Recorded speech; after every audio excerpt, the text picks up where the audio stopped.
तर नमस्कार विद्यार्थी मित्रांनो, मागील व्हिडिओमध्ये आपण multiplication and division of integers हा चॅप्टर स्टार्ट केला.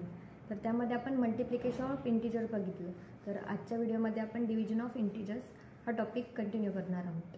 तर आपल्याला माहिती आहे, जेव्हा डिव्हिजनमध्ये काय असतं, एक नंबरला आपण दुसऱ्या नंबरने डिवाइड करतो. समजा इंटिजर्स, जेव्हा आपण दोन इंटिजर्सचं डिव्हिजन करतो, सपोज एका एक्स इंटिजरला जर आपण वाय या इंटिजरनं डिवाइड केलं, तर जे आन्सर येणार आहे ते काय असतं, एकतर इंटिजरमध्ये येत असतं किंवा ते फ्रॅक्शनमध्ये येत असतं. फ्रॅक्शनमध्येच येतं म्हणजेच काय आपण म्हणू शकतो, यम बाय एनच्या फॉर्ममध्ये येतं. आणि यम आणि एन हे काय असतात, इंटिजर्स असतात. म्हणजे जेव्हा आपण एका इंटिजरला दुसऱ्या इंटिजरने डिवाइड करणार, तेव्हा आपला आन्सर एकतर इंटिजर येईल किंवा एकतर फ्रॅक्शनमध्ये येईल. आपण आता एक्झाम्पलवरून समजून घेऊया. Suppose 8 divide by 2. आता हे फ्रॅक्शनमध्ये लिहून घेऊया, 8 डिवाइड बाय 2. आता इथे पूर्ण भाग जातो, म्हणजेच 4चा भाग जाईल, बे एक बे आणि बे चौक 8. तर आपला आन्सर काय येईल, 4 डिवाइड बाय 1. म्हणजेच काय लिहू शकतो आपण, 4. 8 डिवाइड बाय 2 म्हणजे जेव्हा आपण 8 या इंटिजरला 2 या इंटिजरने डिवाइड केलं, तर आपला आन्सर काय आलं, 4 आलं. ते काय आलं, इंटिजरमध्ये आलं.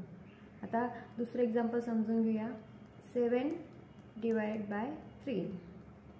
हे आपण फ्रॅक्शनमध्ये लिहून घेऊया, 7 डिवाइड बाय 3. इथे पूर्ण भाग जातोय का, नाही. तर आपण डिव्हिजनच्या फॉर्ममध्ये लिहून घेऊ आधी त्याला. इथे 7 3. हा झाला डिवायझर 3 आणि हा झाला डिव्हिडंट. ठीक आहे, पूर्ण लिहून घेते, डिव्हिडंट.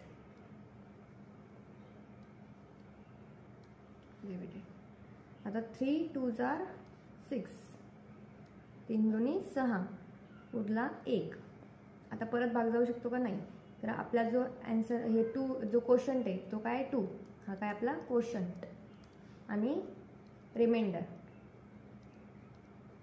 आली 1. तर आपण आन्सर कसं लिहू शकतो, क्वोशंट काय आला आपला 2, फक्त 2 आला. बाकी आता एक बाकी उरले ते पण आपल्याला लिहायला लागेल. आपल्याला पूर्ण उत्तर लिहायचं ना, 7 बाय 3चं काय आलेलं, तर आपण काय लिहिला, क्वोशंट लिहिला 2, नंतर बाकी काय उरलेली 1. आता आपण कितीने भाग दिला, 3. तर आता इथे आपल्याला काय लिहायला लागेल, 3. म्हणजेच 2 1 बाय 3. 2 इंटिजर 1 बाय 3 हा फ्रॅक्शन. हा काय आपला मिक्स फ्रॅक्शन. जेव्हा आता आपल्याला आपला आन्सर बरोबर आहे की नाही हे चेक करायचं असेल, तर आपण काय करणार, रिअल सॉल्व करणार. आणि हे सॉल्व केल्यानंतर आपलं 7 बाय 3 आन्सर आलं पाहिजे. तर आपण हे सॉल्व करणार. 3 इंटू 2 प्लस 1 म्हणजेच 3 दुनी 6 अधिक 1 म्हणजेच काय, 7. हा 3 मागेला. ह्याला आपला परत आन्सर आलं. म्हणजे जे आपलं आन्सर काढलेलं आहे आपण मिक्स फ्रॅक्शनमध्ये, तर ते काय बरोबर आहे. ठीक आहे. तर आता हे जे फ्रॅक्शन्स दिलेले असतात, तर ते नंबर लाईनवर कसे डिनोट करायचे किंवा कसे रिप्रेझेंट करायचे, तर ते बघूया आपण. आता suppose 5 by 2 minus 3 by 2, 3 by 2 आणि 5 बाय 2.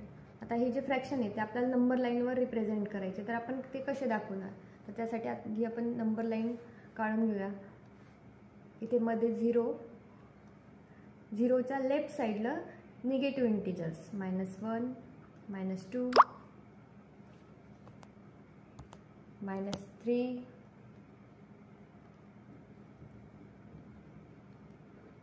So on -4. त्याचप्रमाणे 0च्या राईट साईडला positive integers 1 2 3 4 and so on. आता हा जे फ्रॅक्शन दिलेलं आहे, या प्रत्येकाच्या जे डिनॉमिनेटर आहे, तर तिथे काय दिलेलं आहे, 2 दिलेलं आहे प्रत्येक ठिकाणी. तर आपण काय करणार, जे प्रत्येक युनिट आहे, 0 to 1 हे एक युनिट आहे, 1 to 2 एक युनिट आहे. हे जे प्रत्येक एक युनिट आहे ना, तर याला 2 येणार डिनॉमिनेटर. तर आपण या युनिटला 2 भागामध्ये डिवाइड करणार. त्याचप्रमाणे 1 आणि 2 युनिटमध्ये पण 2 भागामध्ये डिवाइड करणार. 2 to 3 मध्ये पण आणि 3 to 4 या युनिटला पण. त्याचप्रमाणे निगेटिव्ह साईडला पण 2 भागामध्ये आपण डिवाइड करून घेणार. आता 0 हा काय 1 बाय 2.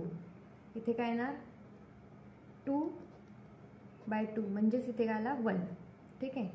3 बाय 2 हा 4 बाय 2 म्हणजेच 2.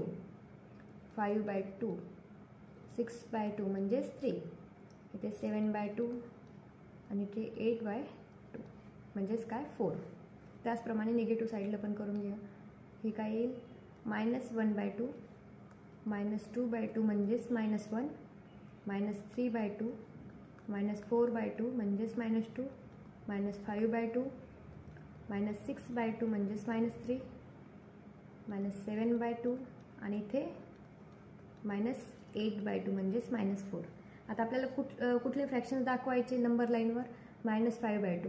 तर 0च्या निगेटिव्ह साईडला लेफ्ट साईडला म्हणजेच हा इथे -4/2 नंतर -5/2 इथे हा काय असणार आहे -5/2 नंतर -3/2 हा इथे 3/2 पॉझिटिव्ह साईडला नंतर 5/2. तर अशा प्रकारे आपण फ्रॅक्शन हे नंबर लाईनवर रिप्रेझेंट करू शकतो, दाखवू शकतो. तर मागील व्हिडिओमध्ये बघितलं, जर दोघी इंटिजर्स हे निगेटिव्ह असतील, त्यांचं जर मल्टिप्लिकेशन केलं तर त्याचा ॲन्सर हे पॉझिटिव्हमध्ये येतं.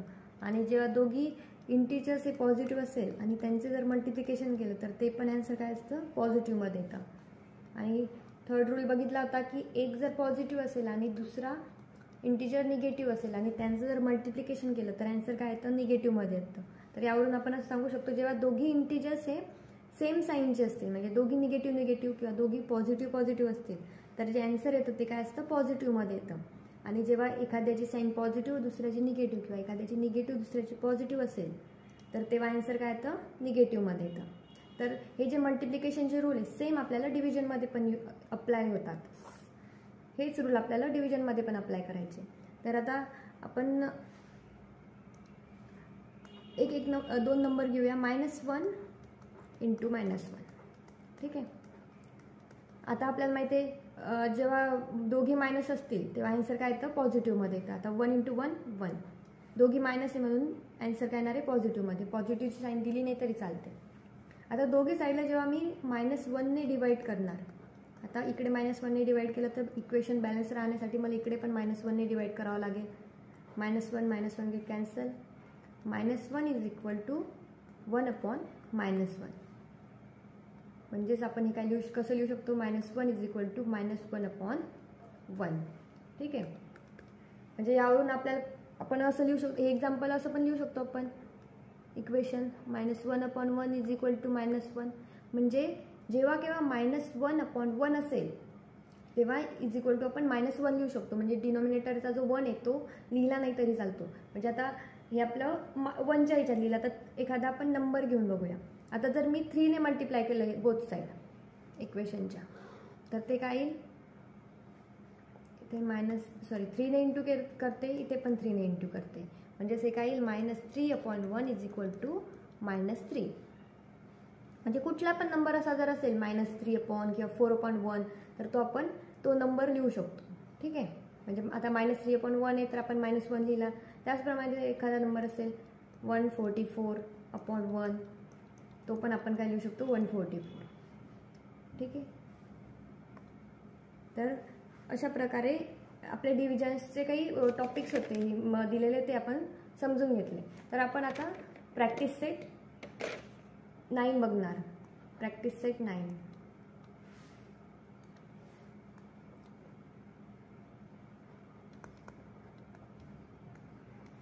मधला क्वेश्चन नंबर 1 मधलं पहिला एक्झाम्पल बघूया. 96 / 16. ज्याप्रमाणे आपण मल्टिप्लिकेशनमध्ये साईनचे रूल यूज केले त्याचप्रमाणे यामध्ये पण यूज करायचे. फ्रॅक्शन फॉर्ममध्ये लिहून घेऊया आपण 96 / 16. आता असा एक नंबर शोधायचा आहे की ज्यामध्ये असा 16 पण येईल आणि 96 पण येईल त्या पाड्यामध्ये. तर 16च्याच पाड्यामध्ये 16 पण येतो आणि 96 पण येतो. 16 × 16 16 × 96 6चा भाग जाईल. तर आपण हे परत रिराईट करू शकतो -6/1. म्हणजेच हे कसं लिहू शकतो आपण -6. त्यानंतर सेकंड एक्झाम्पल 98 / -28. फ्रॅक्शनच्या फॉर्ममध्ये कसं लिहिणार 98 / 28 - यालाच आपण असं लिहू शकतो 98 डिवाइड बाय 28.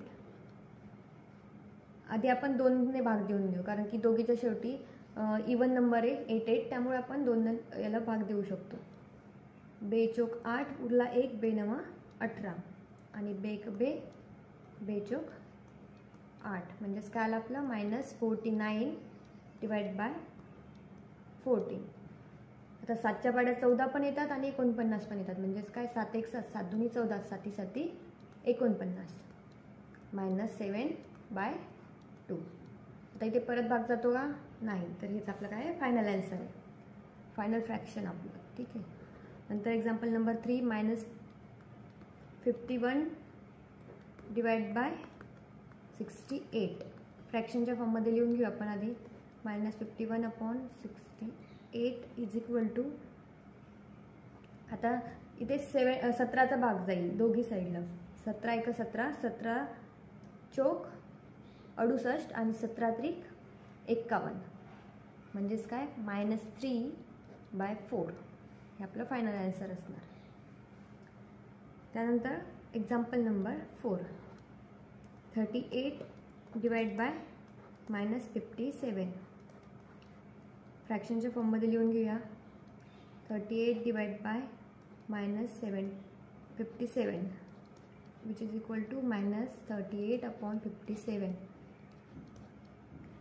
इथे आपल्याला 19चा भाग जातो. 19 1 19 19 दुनी 38 आणि 19 त्रिक 57 म्हणजेच हे कसं लिहू शकतो आपण -2/3. त्यानंतर example number 5 -85 divide by 20. -85 divide by 20. दोघी नंबरला आधी 5ने डिवाइड करून घेऊ आपण. 5 1 5 उरले 3 म्हणजेच 35. 5 7 35 5 चोक 20 म्हणजेच काय -15 डिवाइड बाय 4. इथे परत भाग जातो का नाही, तर हेच आपलं फायनल फ्रॅक्शन असणार आहे, फायनल आन्सर. त्यानंतर एक्झाम्पल नंबर 6 -150 डिवाइड बाय -25. फ्रॅक्शनच्या फॉर्ममध्ये लिहून घेऊया. -150 डिवाइड बाय -25. 5चा भाग देऊन घ्या. 5 त्रिक 15 आणि या 0 तसंच 5 5 25 -30 डिवाइड बाय -5. 5 1 5 5 6 30 म्हणजेच काय आला -6 डिवाइड बाय -1. ज्याप्रमाणे आपण मल्टिप्लिकेशनमध्ये साईनचे रूल यूज करायचे तसेच आपल्याला डिव्हिजनमध्ये पण यूज करायचे. आता इथे दोघी साईन सेम आहे, ही पण मायनस ही पण मायनस, म्हणजेच काय होईल मायनस मायनस प्लस, म्हणजे साईनचं काय येईल आपलं 6/1. म्हणजेच आपण कसं लिहू शकतो हे 6 is equal to 6. Next example number 7 100 divide by 60. फ्रॅक्शनच्या फॉर्ममध्ये लिहून घेऊया आधी. 100 डिवाइड बाय 60. 1 0 0 कॅन्सल. 2 त्रिक 6 आणि 2 पंच 10 म्हणजेच काय येईल 5 डिवाइड बाय 3. त्यानंतर example number 8 9 divide by -54 which is equal to 9 divide bye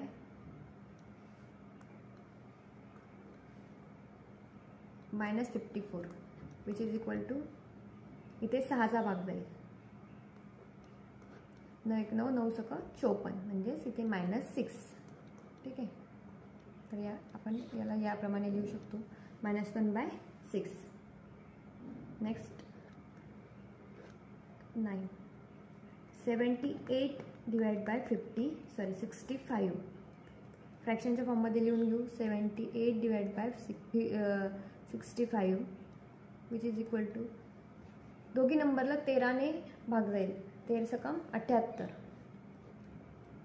आणि 13 पंच 65 म्हणजेच काय येईल 6 डिवाइड बाय 5.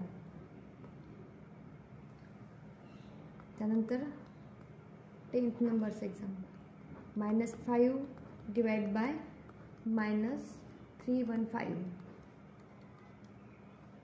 फ्रॅक्शनच्या फॉर्ममध्ये लिहून घेऊ आपण. इथे 5चा इथे पण 5 आहे युनिट प्लेसला, त्यामुळे दोघीला 5 म्हणजे 5ने या नंबरला 5ने भाग जाईल. 5 1 5, 5 6 30, उरला 1 म्हणजेच ते झाले 15. 5 त्रिक 15. काय आला आपला आन्सर? -1/-63. तर दोघी मायनस मायनस आहे, दोघी सेम साईड आहेत, मग त्यामुळे काय होईल ते पॉझिटिव्ह येईल. 1/63. हे आपले 10 एक्झाम्पल झाले. त्यानंतर एक्झाम्पल नंबर 2, क्वेश्चन नंबर 2. तर क्वेश्चन 2 मध्ये काय सांगितलेलं आहे की write the 3 divisions of the integers such that the fractional form of each will be 24/5. म्हणजे आपल्याला असे 3 डिव्हिजन ऑफ इंटिजर्स शोधायचे की ज्याचे जे फ्रॅक्शनल फॉर्म आहे म्हणजेच फायनल आन्सर आहे ते काय आलं 24/7. म्हणजेच आपण मागचं एक्झाम्पल बघूया 10 नंबरचा. त्यामध्ये काय दिलेलं होतं? -5 डिवाइड बाय -315. हे आपण सॉल्व केलं. -13315 इज इक्वल टू 5ने भाग गेला आपला 5 1 5, 5 6 30, उरले 15, 5 3 15. म्हणजेच काय आलं होतं आपला आन्सर फायनल 1/63. तर आपल्याला हे दिलेलं आहे फायनल काय दिलेलं आहे आपल्याला 24/5. आणि आपल्याला हे जे दिलेलं आहे ना हे शोधायचे. म्हणजे असे 3 टर्म्स शोधायचे आहे की ज्याचं जे फ्रॅक्शनल फॉर्म आहे तर तो 24/5 होईल. ठीक आहे, तर तसा शोधूया आपण. फर्स्ट पहिला तर 24/7च येईल, 24/5 येईल. नंतर दुसरा, आता जर आपण 24/5ला जर 2ने इंटू केलं, इथे पण 2ने इंटू केलं, डिनॉमिनेटरला पण 2ने इंटू केलं, म्हणजेच काय येईल ते 48 डिवाइड बाय 10. आता जर या नंबरला जर आपण 2ने डिवाइड केलं, किंवा आपण म्हणू शकतो की याला जर आपण परत सिम्प्लिफाय केलं समोर, तर काय होईल? आपण याला 2ने डिवाइड करणार आहे. समजा की हा आपला डिव्हिजन्स ऑफ इंटिजर्स आहे, याला आपल्याला फ्रॅक्शनल फॉर्ममध्ये आणायचं आहे. 48 डिवाइड बाय 10 याला आपल्याला फ्रॅक्शनल फॉर्ममध्ये आणायचं आहे. तर आपण कसं लिहिणार? Divide by 10. आता दोघीला 2ने डिवाइड करता येईल. 2 1 जार 2, 2 जार 4 आणि 2 4 जार 8. इथे 2 5 जार 10. हे सिम्प्लिफाय केल्यावर आपला फ्रॅक्शनल आन्सर काय आलं 24/5. म्हणजेच आपल्याला जे हवं आहे ते मिळालं. म्हणजेच हा एक second fractional form division of integers झालं 28/10. ठीक आहे.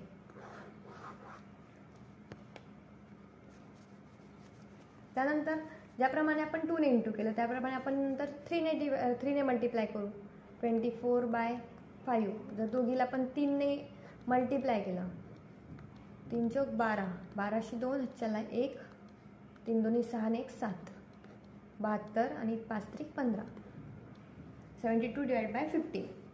याला जर आपण परत सिम्प्लिफाय केलं तर आपलं आन्सर काय येणार आहे 24/3. कारण की आपण याला जर 3ने डिवाइड केलं, याला पण 3ने डिवाइड केलं, तर परत काय येणार आहे 24/5 येणार आहे. तर थर्ड डिव्हिजन ऑफ इंटिजर्स काय झालं आपलं 72/3. किंवा आपण हे असं पण लिहिलं तरी चालतं.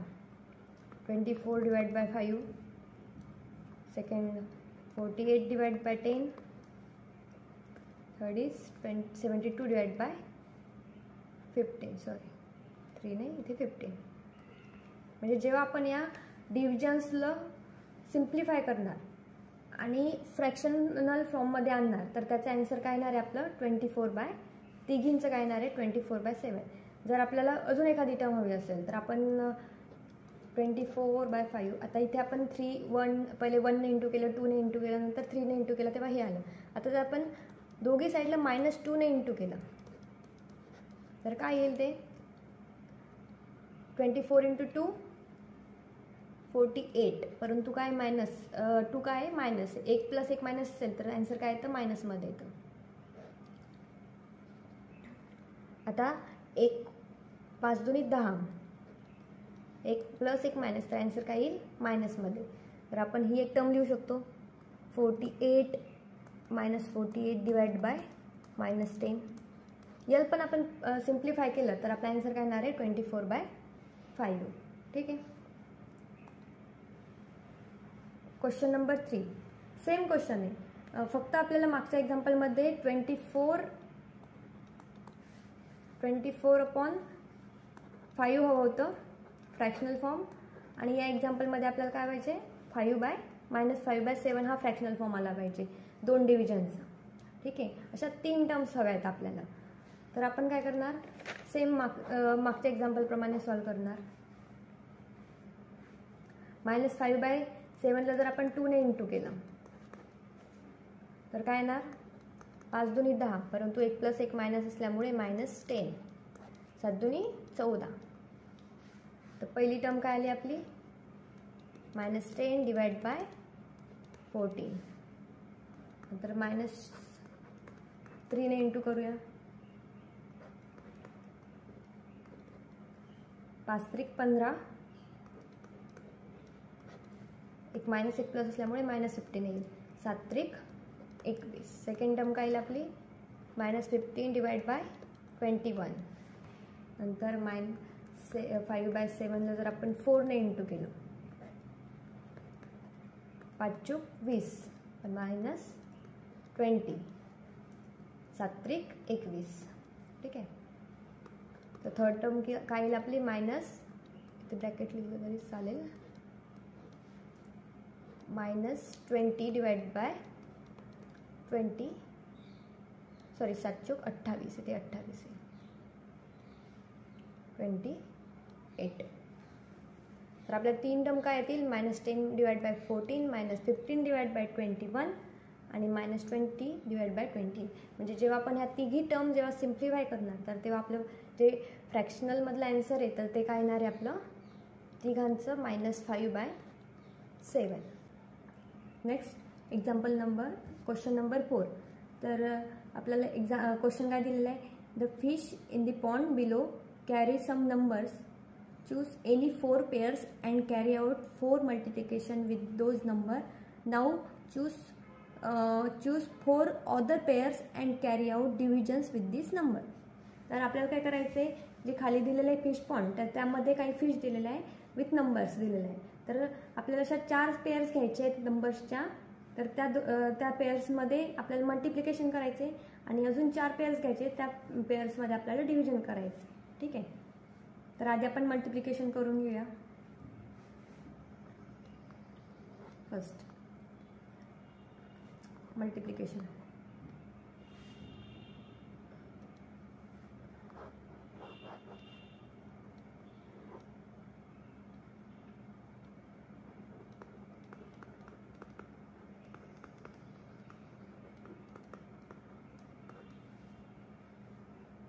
फर्स्ट नंबर घेऊया आपण -13 इंटू -15. ठीक आहे.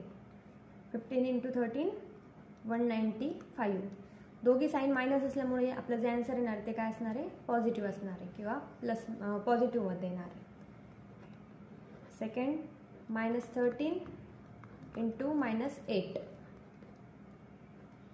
-13 इंटू 8 104. दोघी -13 आहे -8 आहे, त्यामुळे जे आन्सर येणार ते काय असणार आहे पॉझिटिव्हमध्ये असणार आहे. नंतर example number 3 41 into 9 which is equal to 369. दोघी जे इंटिजर्स आहेत ते काय पॉझिटिव्ह आहे, त्यामुळे जे आन्सर येणार ते पण काय असणार आहे पॉझिटिव्हमध्ये असणार आहे. त्यानंतर fourth example 9 into 13 which is equal to 117. 117. ठीक आहे. आपल्याला अशा 4 पेअर घ्यायचे आहे. आपण एक अजून घेऊया fourth 9 into 9 is equal to 81. दोघी पॉझिटिव्ह आहे त्यामुळे आन्सर पण पॉझिटिव्हमध्ये येणार आहे. ठीक आहे, हे झाले डिव्हिजन्स. त्यानंतर आपण मल्टिप्लिकेशन झाले. आता आपण डिव्हिजन बघूया.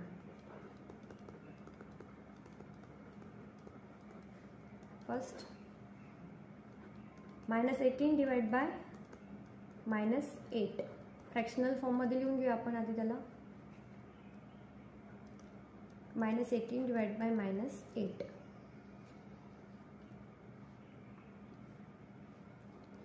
बेचोक 8 आणि बेनम 18 म्हणजेच काय येईल ते 9 डिवाइड बाय 4. दोघी मायनस असल्यामुळे जे आन्सर आहे ते काय असणार आहे, पॉझिटिव्हमध्ये येणार आहे, किंवा आपण पॉझिटिव्हमध्ये येणार आहे दोघी मायनस असल्यामुळे. आता second example -24 divide by 12 which is equal to -24 divide by 12. 12 एक 12, 12 दोन्ही 24 म्हणजेच काय येणार ते -2 divide by 1 which is equal to -2. ठीक आहे. Third example 12 divide by 9 which is equal to 12 divide by 9 fractional फॉर्ममध्ये लिहून घेऊया. त्यानंतर इथे 3चा भाग जाईल. 3 त्रिक 9, 3 चोक 12 म्हणजेच काय येईल ते 4 डिवाइड बाय 3. तर example number 4 -13 divide by -15 which is equal to 13 divide by 15. दोघी मायनस. आता इथे भाग जातो का, नाही, दोघी नंबरला एका पण संख्येनं भाग जात नाही त्यामुळे आपण ते तसंच लिहिणार. परंतु दोघी मायनस आहे तर काय होणार ते प्लस होणार. म्हणजेच आपला आन्सर काय येईल 13 डिवाइड बाय 15. ठीक आहे. अशाप्रमाणे आपण आज डिव्हिजन ऑफ इंटिजर्स बघितलं.